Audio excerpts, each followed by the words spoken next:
नमस्कार दोस्तों, मैं आचार्य के.एस. शास्त्री वास्तु एवं ज्योतिषाचार्य सूर्य ज्योतिष में आपका स्वागत करता हूं। मित्रों, हमने पंच महापुरुष को आपके सामने बखूबी बहुत आसान तरीके से बताया। उसके बाद हमने आपको पाप कर्तरी और शुभ कर्तरी योगों की बातें की। अब तक जो हमारी चर्चा चल रही थी वो योगों की चल रही थी और उन योगों में हमसे कमेंट्स किया गया था कि आप कोई कुंडली का भी विश्लेषण साथ साथ कर दिया करो तो अच्छे से समझ में और आएगा। तो आज हम अध्याय 99 में एक कुंडली लेकर के आए हैं, उसका विश्लेषण करते हैं कि उसमें किस तरह से योग बनते हैं, किस तरह से योग बने हुए हैं और वो अपना फल कैसे देंगे। फलादेश भी साथ सामान्य फलादेश आपको हम यहाँ बताने की कोशिश करेंगे। मित्रों, ये करक लगन की कुंडली ली है तो राशि करक हमने यहाँ पर चौथी राशि लगन में रखी हुई है। तो यहाँ से हमने काउंटिंग की, जैसे 4, 5, 6, 7, 8, 9, 10, 11, 12, 1, 2 और 3 ये हमने राशियाँ निर्धारित कर दी, इसमें स्थापित कर दी। उनमें जैसे जैसे ग्रह बैठे हुए हैं वो हमने कुंडली के मुताबिक ग्रहों को स्थापित कर दिया। अब इसमें बताया था हमने केंद्र में बनने वाले, ये केंद्र से बनने वाले योग होते हैं। तो अब हम बाहर के योग ग्रहों को तो नहीं देखें, हम क्या देखें, सबसे पहले केंद्र में बैठे हुए ग्रहों को देखते हैं कि कौन कौन से ग्रह अपनी राशि में बैठे हों, स्वराशि में बैठे हों, उच्च की राशि में बैठे हों, तो उनसे अपने अपने योग बनते, उनके हमने नामांकन आपको बता दिए थे। आज फिर उसी की चर्चा कर रहे हैं एक विश्लेषण कुंडली में। तो उसमें कौन कौन को नहीं लेते, एक तो चंद्रमा को नहीं लेते, सूर्य को नहीं लेते, राहु केतु को नहीं लेते। बाकी 5 ग्रह जो बचते हैं उन 5 ग्रहों की चर्चा यहाँ पर होती है। तो सूर्य चंद्रमा के बाद में मंगल का नंबर आता है, तो मंगल को देखें तो मंगल अपनी राशि में कुंडली के 10वें भाव में बैठा हुआ है और कर्क लगन की कुंडली में मंगल को योग कारक माना जाता है, राजयोग बनाता है। क्यों? क्योंकि मंगल 10वां भाव केंद्र का और त्रिकोण का 5वां भाव का स्वामी होकर के वो 10वें भाव में बैठा हुआ। ये होगी राजयोग की बात, जो हम आपको पहले ही बता चुके हैं केंद्र और त्रिकोणों के राजयोगों में। तो कर्क लगनी कुंडली में मंगल योग कारक हो गया। अब दूसरा योग कौन सा बनाया उसने, कि वो अपनी राशि में केंद्र में बैठा हुआ है, अपनी राशि में ही केंद्र में बैठा हुआ है। तो इसको रोचक योग बोलते हैं, रोचक महापुरुष योग। जो 5 पुरुषों के 5 महापुरुष योग बताए उसमें इससे मंगल से जो बनने वाला है योग वो रोचक योग हो गया। तो अब हमने लिखा नंबर 1 पर रोचक महापुरुष योग जो मंगल से बना, ये देख लिया हमने। अब इसको हम कैसे विश्लेषण करें, क्या करें अब इसका। ठीक है, योग बन गया, ये क्या देगा हमारे जीवन में, तो वो बात समझना बहुत जरूरी है। तो 10वां भाव काहे का होता है, ये कर्म का होता है, उसका कार्य क्षेत्र का होता है, जो उसे काम करना होता है।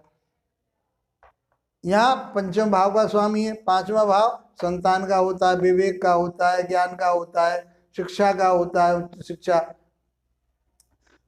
तो क्या कह सकते हैं हम। और मंगल में क्या होती है, एक बल होता है, ताकत, इसके अपने कारकत, ताकतवर होता है, हिम्मत वाला होता है, पराक्रमी होता है और उदार हृदय वाला होता है। ये सब मंगल से देखते हैं।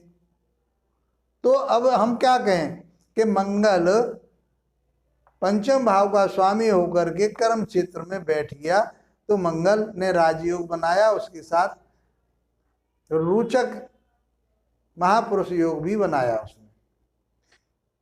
तो वो 10वें भाव में बैठ करके अपने फलों को देगा। वो हिम्मत वाला होगा, पराक्रमी होगा, साहसी होगा, धैर्यवान भी होगा। अपने घर में बैठा है तो वो कैसा व्यवसाय करेगा, मंगल से संबंधित व्यवसाय करेगा। वो सेना में जा सकता है, अच्छा अधिकारी बनेगा, वो पुलिस फोर्स का मालिक माना गया, कारक माना गया, तो फौज में, पुलिस में, कानून व्यवस्था में वो यहाँ से जा सकता है। ऐसे कर्म वो कर सकता है। वो फायर का भी है तो अग्नि होटल वगैरह जो भी अब आगे हम बताएंगे, अभी हमने आपको व्यवसाय के बारे में, ग्रहों के व्यवसाय जब पढ़ाएंगे तो ग्रहों से व्यवसाय कौन कौन से देखे जाते हैं उसके बारे में भी चर्चा रहेगी। लेकिन सामान्य तौर पर ये देखिए, उसे मान प्रतिष्ठा साहसी और ये सब कुछ अपनी बुद्धि के आधार पर उसकी संतान भी उसके लिए साथ देगी। उच्च शिक्षा वो जो है मंगल से रिलेटेड जितनी भी शिक्षा है वो यहाँ प्राप्त कर लेगा बहुत आसानी से। बहुत अच्छा मंगल हो गया इसमें। अब मंगल के बाद देखते हैं बुध को, तो बुध की इसमें कोई भी राशि नहीं है, इसलिए बुध को हमने छोड़ा। बुध से आगे चले हम गुरु को देखते हैं। तो गुरु कहाँ बैठा हुआ? गुरु बैठा हुआ है लग्न में बैठा हुआ उच्च का होकर के। चौथी राशि में गुरु कर्क राशि में उच्च माने जाते हैं, श्रेष्ठ माने जाते हैं। तो उन्होंने हंसक योग का निर्माण कर दिया। गुरु से कौन सा योग बना? हंसक योग बन गया। अब हंसक जैसे गुरु के कारकत्व हैं, वो भारी भरकम होता है, बुद्धिमान होता है, अच्छा वक्ता होता है, धार्मिक होता है, संतान देने वाला होता है, धन देने वाला होता है, शिक्षा देने वाला होता है। ये सब गुरु के कारकत्व हैं। तो ये देगा, किसके लिए देगा? क्योंकि वो लगन में बैठा है, इस व्यक्ति के लिए वो सारी चीजें प्राप्त होंगी। मान सम्मान प्रतिष्ठा इसके लिए प्राप्त होगा, क्योंकि गुरु का तो सभी आदर करते हैं, तो ये सब प्राप्त होगा। अब कहाँ का मालिक है वो? गुरु कहाँ का स्वामी है? तो छठे भाव का स्वामी है और भाग्य स्थान का स्वामी। तो भाग्य उसका कितना हो गया? बहुत अच्छा हो गया। अभी हम ये लगन कुंडली के आधार पर देख रहे हैं। हमने D9 और अन्य चार्ट जो होते हैं, वर्ग चार्ट आपके लिए बताएंगे, तो उसके बारे में भी चर्चा जरूरी है, क्योंकि बिना वर्ग चार्ट के इनकी स्थितियों को, लेकिन यहाँ पर इसने वर्ग चार्ट में तो हम बताएंगे कि आगे वो जाकर के उसने प्रोग्रेस की है या अपने आप में कुछ कमजोरी आई है, वो वर्ग चार्टों से ही पता पड़ेगी। लेकिन यहाँ पर ये भाग्य का मालिक होकर के उच्च स्थिति में, बहुत सम्माननीय स्थिति में लगन में बैठा हुआ है। और यहाँ से क्या देखते हैं? यहाँ से हम कंपटीशन देखते हैं, नौकरी देखते हैं, तो वो अच्छी नौकरी को प्राप्त करेगा। और गुरु से क्या है, उसको हम क्या कहते हैं? धर्म पर चलने वाला कहते हैं, न्याय प्रिय कहते हैं उसके लिए। तो ये सब चीजें उसको यहाँ से आसानी से प्राप्त होंगी, बहुत आसान तरीके से सामान्य आपके सामने रखा। गुरु के बाद में शुक्र। अब शुक्र को देखें यहाँ पे, तो शुक्र की राशि चौथे भाव में आई हुई है, दूसरी राशि उसकी 11वें भाव में है। तो शुक्र क्या देता है? शुक्र से तो आप ऐसे समझोगे वो लग्जरी लाइफ देता है व्यक्ति के लिए, ऐश्वर्य देता है, धन दौलत देता है, मकान दुकान देता है, वाहन देता है, सब कुछ लग्जरी इसी के अंदर आती है, शुक्र के अंदर। वो कहाँ का मालिक है? वो चौथे भाव। चौथे भाव से क्या देखते हैं? चौथे भाव से मकान देखते हैं, वाहन देखते हैं, परिवार देखते हैं, धन देखते हैं। तो ये सब कुछ उसे प्राप्त होगी।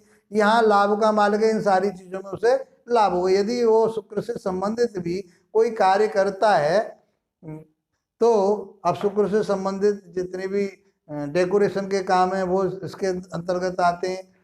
और जितनी भी लग्जरी है, गाड़ी, कोई शोरूम वगैरह वो अपना खोल सकता है, स्त्रियों से संबंधित अच्छा बिजनेस वो कर सकता है, कपड़े का, जो भी स्त्रियों से, आभूषण का, जो शुक्र के कारक तो हम आगे बताएंगे जब हम आपको व्यवसाय बताएंगे, तो उसमें भी इसके लिए लाभ होगा। मकान बना, जमीन जायदाद पर फ्लैट बनाना, मकान बनाना, उसके लिए सब में इसको फायदा देगा। तो यहाँ का भी कार्य उसने दिया फल, और यहाँ का भी फल दिया, और स्वयं का फल दिया। तो ये यहाँ पर भी शुक्र ने बहुत अच्छा रिजल्ट दिया इस व्यक्ति के लिए। एक तो योग ये बना, एक गुरु से बन गया, एक शुक्र से बन गया, इसका तो बल्ले बल्ले हो गई। शुक्र के बाद में हम शनि की बात करें, तो शनि 7वें भाव का और 8वें भाव आयु का मालिक होकर के चौथे भाव में उच्च राशि में विराजमान है। तो पहले क्या देखें हम? वो कहाँ का मालिक है? 7वें भाव का, पार्टनरशिप का, पति पत्नी का, आयु का। शनि क्या देता है? न्यायाधीश है वो, न्याय देता है, न्याय प्रिय होता है। आयु का मालिक है वो, आयु देगा, लंबी आयु देगा। पत्नी सुशील और पुराने विचार वालों वाली होगी। और यहाँ से क्या देगा, चौथे भाव से, चौथे भाव में बैठा उच्च का होकर के, तो चौथे भाव में उच्च का होकर के वो देगा भूमि देगा, खेती देगा, जमीन से जुड़ी हुई सारी चीजें वो याद दे देगा, मकान देगा, वाहन देगा, ये शनि भी देगा। तो इस व्यक्ति की ऑल ओवर लाइफ तो बहुत ही बढ़िया और इज्जत वाली, शान शौकत वाली हो गई। आगे चल करके हम D9 में भी देखेंगे और दूसरे वर्ष चार्ट होंगे उनमें भी देखेंगे, दूसरे दृष्टियां भी देखेंगे, वो सब चीजें गुणा भाग ऊंच नीच सारी चीजों को हम देखते चल रहे हैं। यहाँ पे भी देखा और आगे भी देखेंगे जब और ज्यादा विश्लेषण करेंगे तब। अब ये फल कब देंगे समझ पा रहे होगे। तो शनि की जो कारकत्व वो हम आपको लिखा बता चुके हैं। शुक्र के कारकत्व जो योग बनता है उसमें क्या क्या चीज प्राप्त होती है वो आपको बता चुके हैं। गुरु क्या क्या चीज देता है पंच महापुरुष योग में वो आपको बता चुके हैं। मंगल क्या देता है वो आपको बता चुके हैं। उनको ध्यान से देखिए, समझिए, उन वीडियो को समझिए। हमने लगभग हम ये कह रहे हैं कि 100 पार्ट तक जो है हम ज़्यादातर आपको बेसिक की सारी चीज़ें आपको बता देंगे। और आप अब तो इतने आगे बढ़ चुके हैं कि आप इन चीज़ों को समझ पा रहे होंगे आसानी से। यदि आप ज्योतिषी बनना चाहते हैं और इसका रिजल्ट लेना चाहते हैं, अपने जीवन में भी इसका रिजल्ट लेना चाहते हैं, तो मैं समझता हूं कि ये आपके यहाँ तक पहुँचते पहुँचते सौर कुंडलियों तक आप बहुत कुछ सीख चुके होंगे। और जो अब चर्चा चल रही है इनको आप आसानी से समझ रहे होंगे। मित्रों, इसके साथ में हम आपके लिए लगन से संबंधित स्वास्थ्य की बात होगी, स्वास्थ्य पढ़ाएंगे, रोग पढ़ाएंगे, उसकी शिक्षा पढ़ाएंगे, उसकी संतान पढ़ाएंगे, उसके पति पत्नी का दोनों का ये बताएंगे, भाग्य स्थान, कर्म क्षेत्र बताएंगे, क्या व्यवसाय, ये सारी चीज़ें आपको हम विस्तृत रूप से बताएंगे। और आप धैर्य रखिए। आपने कमेंट्स की थी कि आप कोई चीज़ पढ़ाने के बाद में एक कुंडली विश्लेषण के लिए कुंडली जरूर लगा लिया करें। तो हमने आज ये कुंडली जो योग पढ़ाए हमने आपके लिए, वो आपके सामने हमने यहाँ पर बता दिए। और आप, मैं समझता हूँ कि बहुत आसानी से आप इसको समझ पा रहे होंगे। तो मित्रों, इसी के साथ इसको लाइक कीजिए, शेयर कीजिए, सब्सक्राइब कीजिए। आप लोगों का धन्यवाद। नमस्कार।